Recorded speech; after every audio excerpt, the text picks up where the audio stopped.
compartir con ustedes. Me encontré ahí.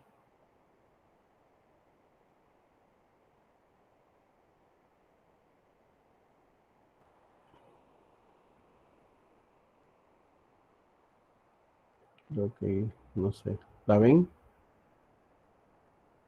¿La ven? Sí, ¿verdad? ya sé. Ok. Vamos a ver esto, ¿verdad? Bueno, me lo encontré por ahí para hacer un poquito más explícito. El impuesto sobre la renta. Cuando hablamos de impuestos sobre la renta, hablamos realmente de lo que es sus características, ¿verdad? ¿Qué implica un impuesto sobre la renta? Pues aquí tenemos, ¿verdad? El impuesto sobre la renta es un impuesto directo, es decir, que se establece sobre las utilidades de las empresas y las personas que desarrollan actividades lucrativas. Aquí lo que nos quiere decir es que hay dos tipos de personas, las personas naturales y las personas jurídicas. Las personas naturales son todas aquellas personas que obtienen un salario y que por ese salario van a agravar un impuesto denominado impuesto sobre la renta para persona natural. Y también aquí vamos a englobar a las empresas que son comerciantes individuales y que se caracterizan como personas naturales. Entonces, este impuesto lo vamos a aplicar a estos dos tipos de personas. Y cuando hablamos de una empresa jurídica o una persona jurídica, es aquella empresa que está constituida legalmente bajo los parámetros que ya conocemos, ¿verdad? Todos los requisitos. Incluso esta empresa en determinado momento, con el periodo contable, va a obtener una utilidad o una pérdida. Esa utilidad que nosotros caracterizamos en el estado de resultado, ¿verdad? Que es un estado financiero, pero que también lo tenemos dentro de lo que es el balance general dentro de los resultados acumulados. Y esas utilidades pues se tienen que grabar con un impuesto directo del 25%. En Honduras todavía no se ha cambiado la legislación sobre el tratamiento fiscal, ¿verdad? Entonces, por eso que todavía seguimos manejando una tarifa única, ¿verdad? Del impuesto del 25% como impuesto sobre la renta. Pero también tenemos la persona natural que se va a aplicar a través de una tarifa, ¿verdad? Hay una tabla progresiva de acuerdo a algunos porcentajes y cantidades que se establecen año a año en lo que es la parte del servicio de administración de rentas. Entonces, como pueden ver y como pueden saber, ¿verdad? Estos impuestos también tienen fecha de vencimiento. Su fecha de presentación, pago y declaración del impuesto sobre la renta es el día a finales de abril. El 30 de abril se cierra para el pago de impuestos sobre la renta de un año fiscal. Quiere decir que el impuesto que se va a pagar este año 2022 corresponde al año 2021 sobre las actividades operativas y financieras que se han desarrollado en el año 2021.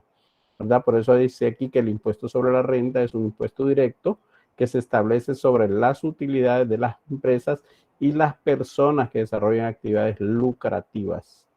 Ese es el concepto, ¿verdad? Más allá vamos a ver también otro tipo de concepto que lo vamos a presentar en el material que tenemos. Vive importante presentarle esta que encontramos en la página para que vayamos ilustrándonos un poquito, ¿verdad? Tenemos la clasificación del impuesto sobre la renta. Aquí también, como les digo, tenemos el impuesto a las utilidades, que ya le hablé sobre las empresas, el impuesto al salario, que corresponde a las personas naturales que están laborando y que tienen una base imponible para el pago del impuesto. Tenemos lo que son las retenciones en la fuente a las sociedades de capital. Estas retenciones en la fuente son cantidades de dinero que se separan, ¿verdad?, del impuesto sobre la renta o de las utilidades, perdón, para el pago del impuesto sobre la renta. Cuando dice retenciones en la fuente, habla de que, por ejemplo, a los empleados en las empresas, ¿verdad? Aquellos empleados que en la tabla para el año, como vamos a calcular, vamos a hacer ejercicios, perdón, estableciendo tabla del 2021, porque como pueden observar, estamos iniciando el año 2022, entonces no podemos aplicar esa tarifa para este año, sino que lo vamos a hacer para el año 2021. para las operaciones realizadas en el año 2021. Entonces, a los empleados, por ejemplo, en el año 2022, en enero, se hace una estimación de cómo puede ser el impuesto sobre la renta para este año.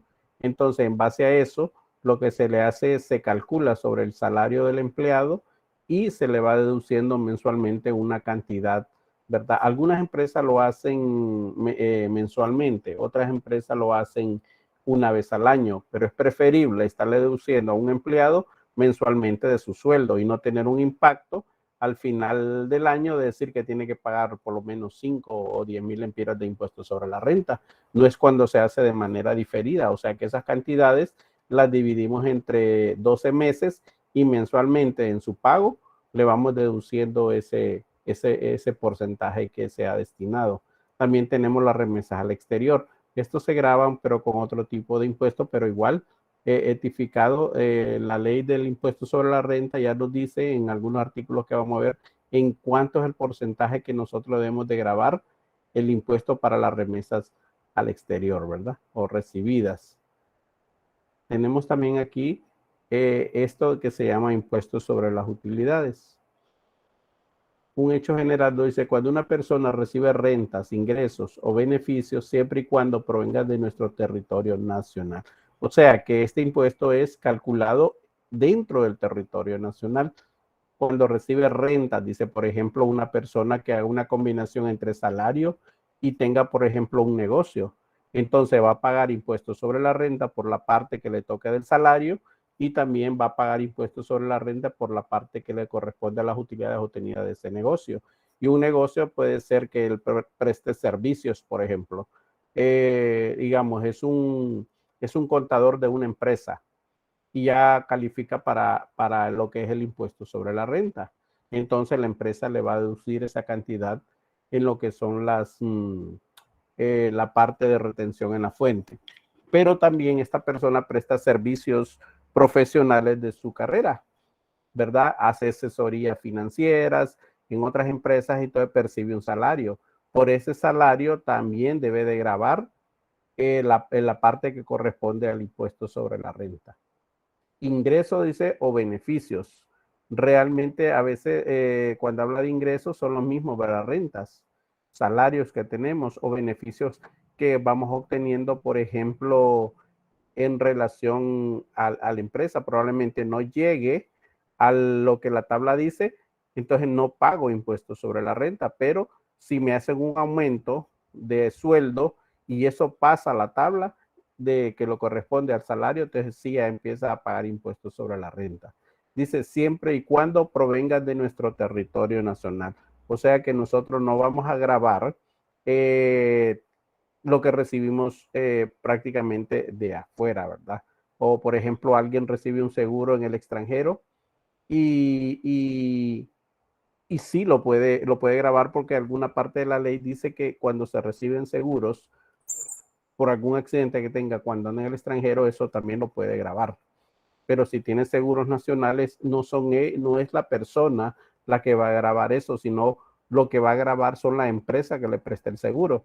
Por ejemplo, el banco, ¿verdad? El banco, nosotros ahorramos dinero en el banco y llegamos a una cierta cantidad donde ya tenemos que pagar impuestos sobre la renta por esas utilidades que tenemos ahorradas. Entonces, no somos nosotros como personas que vamos a hacer ese pago, sino que es el banco quien me va a retener ese porcentaje para pagarlo al Estado. Entonces, así funciona esto de los pagos del impuesto sobre la renta en determinadas fechas. ¿Quiénes están obligados a declarar el impuesto a las utilidades? Bueno, aquí decíamos, ¿verdad? Las personas jurídicas y las empresas estatales, o sea, las empresas del Estado. Personas físicas con actividades lucrativas nacionales y extranjeras. ¿Vaya?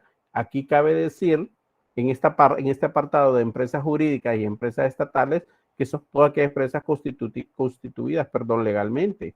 Pero también hablamos de la otra parte, que son personas físicas con actividades lucrativas nacionales o extranjeros. ¿Qué significa aquí? Toda aquella persona que desarrolle una actividad y que esté dentro del pago de la tarifa del impuesto sobre la renta, lo vamos a declarar, ¿verdad? Pero también tenemos las personas extranjeras que en algún momento vienen a nuestro país y hacen labores, hacen trabajos aquí en nuestro país, y a esas personas hay que calcularle, ¿verdad? No con la tarifa, sino con un porcentaje que en aquel tiempo la Dirección Ejecutiva de Ingresos, hoy el Servicio de Administración de Rentas, establece para estas partes extranjeras cuando vienen a hacer actividades totalmente públicas o actividades que son estrictamente privadas, ¿verdad? Que montan un negocio. El hecho de ser extranjero tampoco me impide pagar un impuesto porque está pagando sobre las utilidades obtenidas.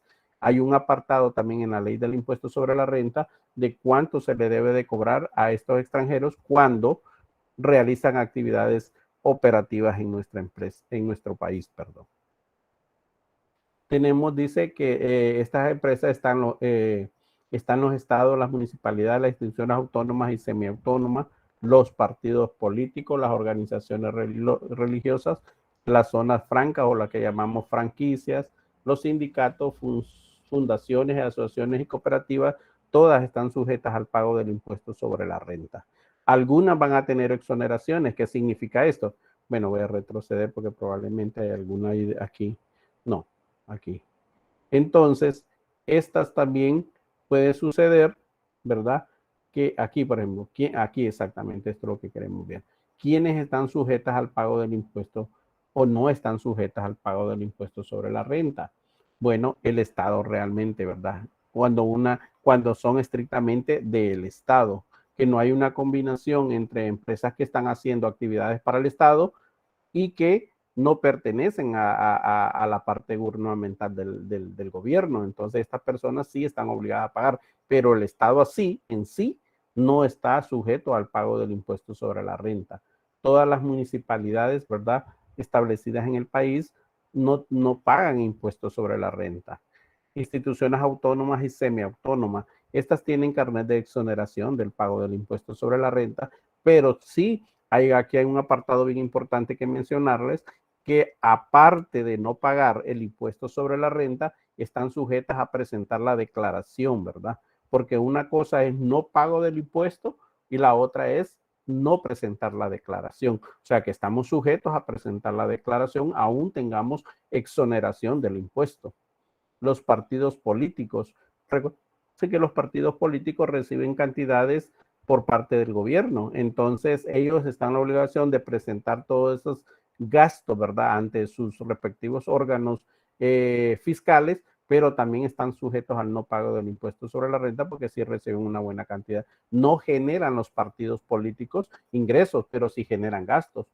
Quien genera gastos es el Estado, porque tiene que darle una partida para estas cosas políticas que hay en el país. Por ejemplo, todos estos partidos que se han generado últimamente, creo que antes de estas elecciones, creo que había aproximadamente unos 3 o 4 partidos políticos. Hoy estamos hablando que hay como 18 partidos políticos. Entonces, eso genera una gran carga de erogación de dinero del Estado hacia estos partidos políticos. Y por eso no pagan impuestos, porque ellos no generan ninguna utilidad, lo que generan son gastos.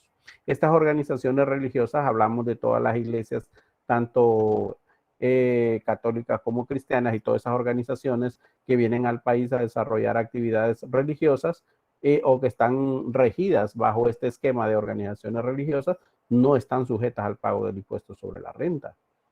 Las zonas que están declaradas, que son zonas de procesamiento, se le llama aquí en nuestro país, ¿verdad? Las zonas de procesamiento como zonas industriales, porque hay un acuerdo bilaterales y multilaterales con países de que vienen a invertir a nuestro país, y a través de eso hay un convenio, ¿verdad?, entre los gobiernos donde hacen esas negociaciones internacionales, y hay un apartado donde dice que estas empresas van a estar libres del pago del impuesto sobre la renta. ¿Con qué criterio? Pues con el criterio de ofrecer empleo y desarrollo al país. Por eso se llama zonas industriales de procesamiento o zonas francas, dice aquí, sobre todo aquellas que están libres de todo lo que es el pago del impuesto, que ahí podemos jugar todo lo que son maquilas, zonas industriales, los sol, todos esos que vienen a establecerse. Prácticamente en Tegucigalpa no miramos todo ese tipo de empresas, pero en el área de la zona norte, pues miramos un montón de maquilas, ¿verdad? Que no son totalmente hondureñas, sino que son empresas internacionales que vienen a generar empleo y beneficio a los trabajadores y sobre todo el desarrollo económico al país. Los sindicatos, las fundaciones y las asociaciones también están libres del impago del impuesto sobre la renta. Las cooperativas. Recuérdense que una cooperativa no es una asociación con fines de lucro, ¿verdad? Algunas cooperativas pues tienen otra finalidad, mientras hay otras que son de ahorro y crédito, pero que sí tienen ganancias y tienen utilidades, pero también pertenecen a otro órgano fiscal en las cuales ellos tienen que pagar este otro tipo de impuesto, pero no exactamente el de cooperativa.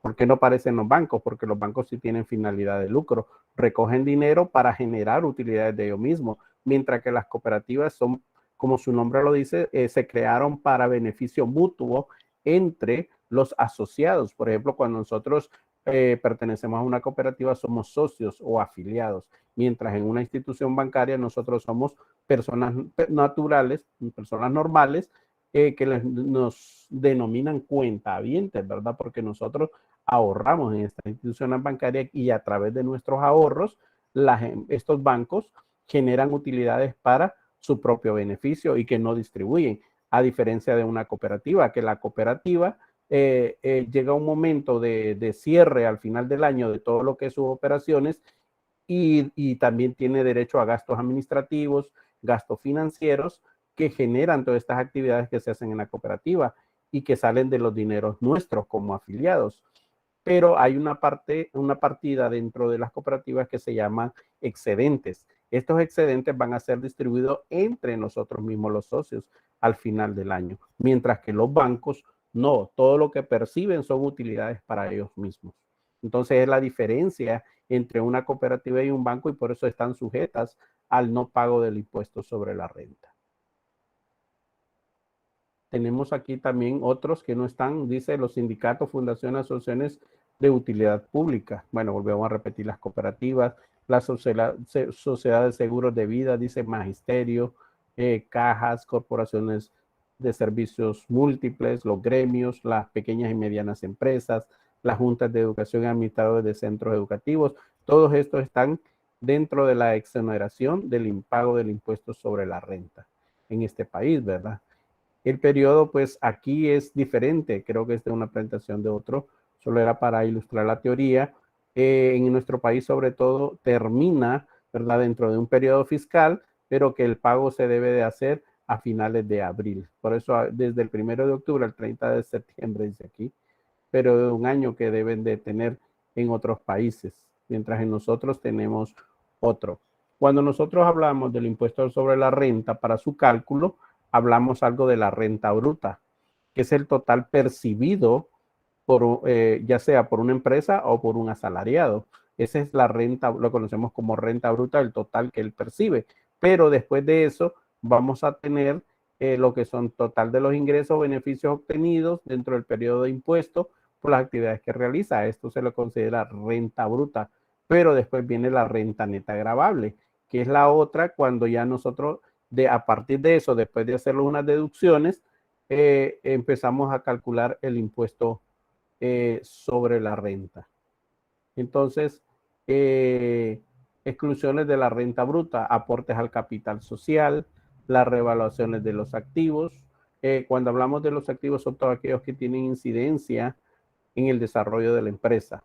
Cualquier forma de distribución de beneficios, rentas provenientes de bienes en el exterior, ganancia por traspasos de bienes muebles o inmuebles, herencias, premios de lotería y donaciones. También están excluidas de lo que se considera como una renta bruta en el momento de percibirlo.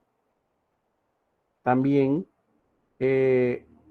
tenemos lo que son la renta neta, cuando nosotros consideramos una renta neta gravable, ¿verdad? Dice que cuando tenemos los ingresos, o sea, la renta bruta, menos los gastos que están dentro y permitidos para la deducción de un impuesto sobre la renta. Lo demás se le considera como una renta neta gravable. ¿Qué significa renta neta? Pues que ya le hicimos todas las deducciones y lo neto que nos quedó, a esa parte es la que nosotros vamos a cobrar o vamos a calcular impuestos sobre la renta. Se le conoce como renta neta gravable. Gravable porque a partir de ahí nosotros vamos a hacer el cálculo del impuesto. Gastos deducibles, costos de bienes y servicios justificables que presentemos nuestros documentación respectiva que estamos invirtiendo. Los sueldos y los sobresueldos obtenidos. Cuando habla aquí sueldos, son los pagos ordinarios que se le hacen a los empleados. Y los sobresueldos son aquellos beneficios extra que tienen los empleados, como los bonos, los aguinaldos, las vacaciones, todos se consideran como sobresueldos. Las cargas patronales, o sea, todo lo que el patrono paga por el empleado. Las depreciaciones, esas depreciaciones que hemos venido hablando en contabilidad, pero que aquí también nosotros las vamos a llevar como operativas, pero que son deducibles también del pago del impuesto sobre la renta. Las deudas incobrables, ¿verdad? Aquellas que no se pueden cobrar, por las cuales no podemos pagar un impuesto. Las patentes comerciales, las pérdidas de empresas agrícolas o industriales, las primas de seguro no son calificadas, ¿verdad? Para calcular impuestos, los gastos de la organización, ya sea en la publicidad y promoción, totalmente comprobables. Las donaciones que realizamos, por ejemplo, las empresas están acostumbradas a hacer donaciones a la Teletón, por ejemplo. Esas están como se consideran como gastos deducibles, o sea que no entran en el momento de gravar impuestos sobre la renta.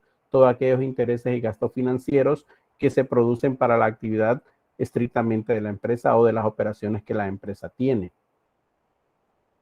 Tenemos los gastos deducibles, los profesionales y técnicos que presten sus servicios en forma independiente, así como los agentes vendedores, agentes comisionistas y agentes de seguro. Hay una deducción única sin necesidad de prueba del 25% de los ingresos brutos. Entonces, estas personas también sobre ese 25% se les va a calcular. Tenemos también lo que es los gastos no deducibles. Todos son todos aquellos gastos que el contribuyente incurre, pero que no están relacionados con la actividad lucrativa que ejerce, ¿verdad? Por eso se llaman gastos no deducibles. Ejemplo, las vacaciones, los pagos por escuelas privadas, las universidades, los gastos personales entran en esto de los gastos no deducibles. Significa que cuando no son deducibles, ¿verdad? Ya vieron los deducibles que son autorizados, estos no deducibles se los tenemos que sumar a los ingresos para que nosotros hagamos el nuevo cálculo del impuesto sobre la renta. La renta presuntiva, dice, cuando un contribuyente no lleva ningún control de su actividad lucrativa, no presenta las declaraciones, no emite facturas, no tiene comprobantes de costos y no lleva registros contables, se va a considerar como una renta presuntiva, o sea que ¿cómo lo vamos a calcular? Lo vamos a calcular de acuerdo a lo que se presente en el momento. No es correcto, ¿verdad? Porque se entiende que debe haber una contabilidad de un año y que esa contabilidad va a arrojar algún tipo de información y en el cual nosotros nos basamos para el cálculo del impuesto sobre la renta. Bueno, esto ya está fuera de tiempo, lo que buscamos era teoría. Más adelante vamos a enseñarles algunos formas, ¿verdad? En esta parte, como para personas jurídicas, en este tipo, nosotros calculamos el 25%, que aún no es progresivo. Este es una tabla para una persona jurídica, una persona natural, física, que tiene ingresos brutos y gastos en este momento de una cantidad de dinero. Entonces, nosotros vamos a trabajar con una tabla similar a esa, actualizada obviamente para el año 2021. De hecho, ahorita todas las empresas están ya bajo calculando lo que es el 2022. Creo que hay algunas cosas que debemos rescatar de aquí. El contribuyente debe inscribirse en tributación. En este caso, debe estar inscrito al Servicio de Administración de Rentas. Legalizar los libros contables correspondientes, ¿verdad? Esos libros que justifiquen la procedencia de todas esas actividades operativas que nosotros realizamos. Emitir y entregar facturas o recibos autorizados.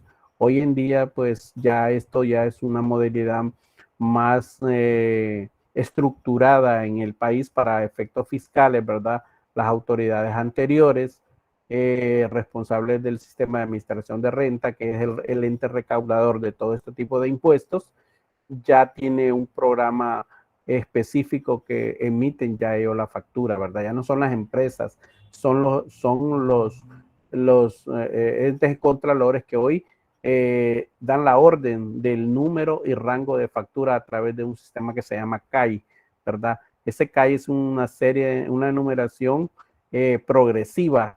Cuando usted inicia un negocio, entonces usted se inscribe en la Secretaría de Administración de Renta, presenta toda esa información y desde ahí empieza a emitirle sus facturas ya con una nomenclatura de CAI, ¿verdad? Que es como la parte legal, que usted está inscrito a esto y que es legal lo que usted está recaudando. Porque si usted no presenta una factura con nomenclatura de CAI, entonces no es válida para efectos tributarios. Entonces hay que tener mucho cuidado, ¿verdad? Cuando tratemos de trabajar bajo este concepto de empresa y que se establece como un requisito el CAI.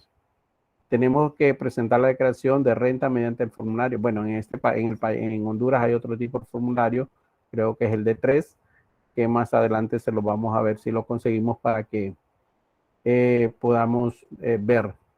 La declaración del formulario, bueno, dentro de los 2 meses, 15 días finalizado el periodo fiscal. Bueno, aquí es igual en Honduras, ¿verdad? Recuerden que si estamos hablando que vence el 30 de abril, probablemente estamos hablando que son 3 meses los que le están dando de pago a las empresas para presentar su declaración en pago de impuestos sobre la renta. Aquí los conocemos como pagos parciales o pagos a cuentas. Las empresas están en obligación de solicitar sus pagos a cuenta cuando tienen que pagar impuestos sobre la renta. ¿Qué pasa? Hay empresas que por su cantidad de utilidad obtenida hacen acuerdos con el sistema de administración de renta. ¿Qué significa eso? Bueno, que ellos hacen un acuerdo de pago, ¿verdad? Hay 4 fechas, ¿verdad? Partiendo del 30 de abril, creo que es el 15 de junio, el 30 de septiembre y el 31 de diciembre. Creo que son los pagos que se pueden hacer como empresa, no como persona natural, sino como empresa. Eso se le llama pagos a cuenta, donde se distribuye en 4 pagos o se difiere en 4 pagos ese impuesto que le toca pagar a la empresa correspondiente a ese año fiscal. Entonces las empresas sí están en la obligación de solicitar estos pagos parciales. Dice que todos los contribuyentes del impuesto sobre la renta están obligados a efectuar pagos parciales que representen 3 adelantos en cuanto al citado. Los impuestos proyectados con base a declaraciones pasadas. La fecha límite será el último día hábil. En este tiempo tienen un poquito un mes más atrás.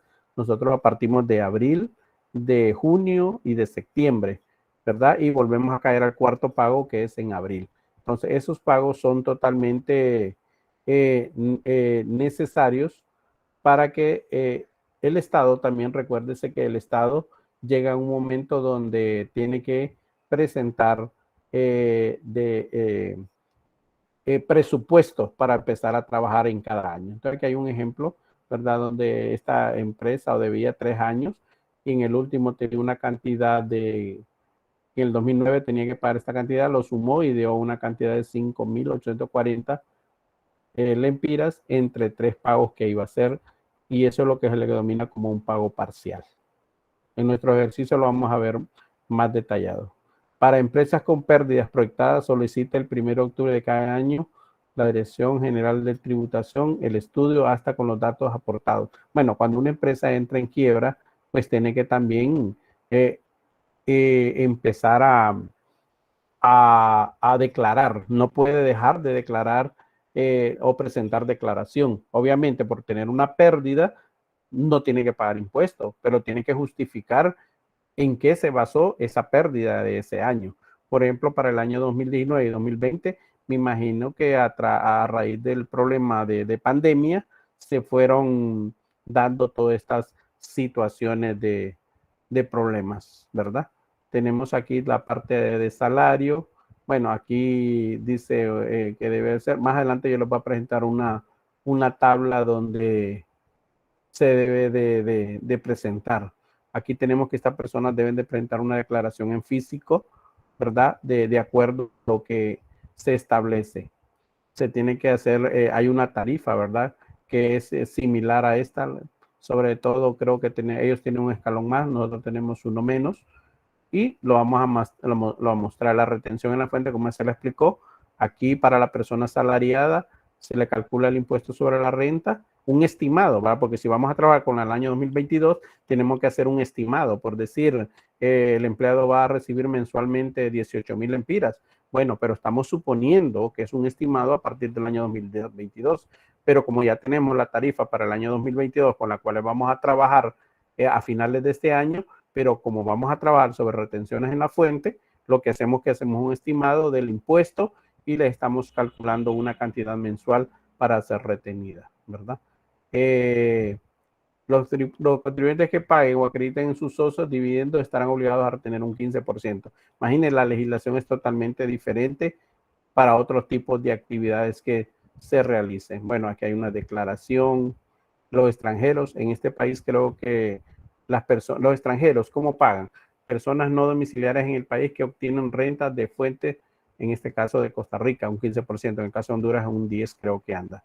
Los que presentan remesas del exterior, impuestos sobre remesas del exterior se genera cuando la renta o beneficio de fuente costarricense se pague o acredite de cualquier forma o se disponga. Bueno, hay leyes, ¿verdad?, que ya generan, ese es un formulario que nosotros lo vamos a presentar de manera diferente en nuestro trabajo posteriormente. Solo quería ilustrarles cómo, a qué se les llama, por ejemplo, ese tipo de impuesto que se genera a nivel mundial, no solamente en Honduras, ¿verdad? Como les dije, ya muy pronto las empresas están presentando todo lo que son los documentos financieros. Están elaborando ya los balances, los estados de resultado. Pues en el estado de resultado, ahí donde se refleja si una empresa ha tenido utilidad o pérdidas, y como su nombre lo dice, tenemos que calcular, si tenemos utilidad, tenemos que calcular impuestos sobre la renta para personas jurídicas.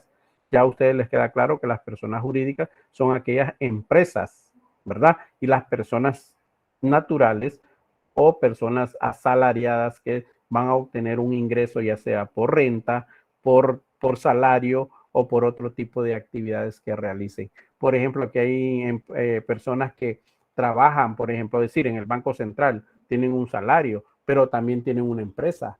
Entonces, el impuesto, como ven ahí, son dos tipos de impuestos que se va a realizar. Pero si el negocio que tiene esta persona no es sociedad, sino que es un negocio de un comerciante individual, entonces lo que vamos a hacer es una combinación de ingresos. Los ingresos obtenidos por el sueldo y los ingresos obtenidos por el negocio. Entonces ahí vamos a hacer una fusión para hacer un cálculo del pago del impuesto sobre la renta. Pero cuando es solo negocio que está bajo una estructura de sociedad, entonces ahí le vamos a aplicar la tarifa de persona jurídica, ¿verdad? Entonces vamos a manejar dos tipos de impuestos. Más adelante, yo no los quiero llenar mucho ahorita, sino que cuando regresemos de vacaciones, para que empecemos a hacer todos los ejercicios correspondientes a lo que es el impuesto sobre la renta en base a la documentación del año 2021. Como dije, la tarifa que se va a utilizar para persona natural, nosotros no, sino que las empresas la van a utilizar ya establecida la del año 2022, ¿verdad? Y luego, por eso, por el efecto de la retención en la fuente. Pero cuando se está presentando información de años anteriores, lo que trabajamos es con la base del año en cual se está presentando la declaración. ¿Qué quiero decir esto? Bueno, si vamos a presentar información del año 2021, que es la que vamos a presentar ahorita, o lo que van a presentar las empresas, obviamente estos impuestos tienen que estar basados en las tarifas del año 2021, ¿verdad? Eso es lo que yo quería hablarles, ¿verdad? Y encontré eso así como para ilustrar qué es el impuesto sobre la renta, pero en el material que vamos a subir, pues ahí les vamos a aclarar bien todo en base a la legislación fiscal de nuestro país. No sé si tienen alguna pregunta o alguna curiosidad, ¿verdad? Ya vemos que en este país por todo se paga, ¿verdad? Pagamos el impuesto sobre ventas, el impuesto al activo neto, pagamos el impuesto de bienes inmuebles, pagamos el impuesto de volumen sobre ventas, pagamos, bueno, hasta como dicen por ahí, el impuesto de guerra, ¿verdad? Entonces, todo esto que no es legal, pero como pueden observar, las empresas están bajo este criterio fiscal Y la verdad que sí, aquí hay empresas que tienen utilidades significativas. No digamos una empresita ahí chiquita, va a comercial el millón, por decir algo, que no es lo mismo decir Diunsa. Entonces todo eso tiene significancia en el Estado, porque recuerde que de todas estas recaudaciones fiscales, lo que hace el Estado es distribuirlas de manera, no puedo decir si equitativa o no, pero de manera prioriza, ¿verdad? Cuánto hay que darle salud, cuánto hay que darle educación, cuánto hay que darle a la policía, etcétera, etcétera. Entonces, como pueden ver, el presupuesto general de la República se basa en estas recaudaciones que hace el Estado. Por eso se cambió de un nombre de una empresa anteriormente que se llamaba Dirección Ejecutiva de Ingresos. Ahora lo conocemos con un servicio de administración de renta ya más estructurada, ya más objetiva, ¿verdad? Porque habían como muchas exoneraciones y el Estado no estaba percibiendo mucha ganancia en cuanto al impuesto. Muchas personas tenían, recuérdense que en estos poderes sobre todo políticos, ¿verdad? Que hay involucrados empresarios, otro tipo de personas, piden sus beneficios, ¿verdad? Te ayudo en política, pero vos me ayudas en esto. Y no sería lo justo que juguemos con esos ingresos con los cuales tiene beneficio el pueblo, sobre todo porque se pueden construir muchas cosas. De hecho, hemos visto que desgraciadamente el dinero que se recauda no ha sido bien distribuido, sino que ha sido robado, ha sido hurtado, ha sido despifarrado, ha sido, bueno, ustedes mejor que nadie conocen las noticias de hoy en día y cómo ven ustedes cómo afectan a una pequeña población, porque a veces nosotros lo podemos sentir cómodo, que tenemos una casa buena, tenemos comida, tenemos esto, pero en el resto del país vamos a encontrar que no hay educación, no hay buenas escuelas, no hay buenos centros de salud, no hay buena alimentación, ¿verdad? Porque también el Estado debe preocuparse por la alimentación para esas personas de bajos recursos. Entonces, como ven, estos impuestos vienen a beneficiar este tipo, pero tenemos gobernantes y tenemos personas que lo que más se dedican es a robar, a hurtar el dinero de nosotros mismos, porque somos nosotros mismos que los pagamos como Estado. Y ese es el, como le dije, ese es el objetivo principal de lo que es el impuesto sobre la renta. Su palabra lo dice, sobre la renta, sobre los beneficios obtenidos, tanto como salarios como utilidades de las empresas legalmente constituidas. ¿Alguna pregunta? ¿Algo que quisieran conocer? ¿No? Yo, pero creo que va a ser para la próxima clase. Ah, bueno. Preparen esa pregunta. Bueno, hay que seguir trabajando, muchachos, en lo de los. No he revisado, creo que hoy voy a revisar lo de los borradores, ¿verdad? Levantando la mano, José Daniel Zapata, dígame. Sí, solo quería hablar una cosa al final de la clase. Ah, ok, vaya. Entonces nos vemos y mañana nos encontramos otra vez a las 4:10. Buenas tardes. Vaya. Nos vemos. Vemos.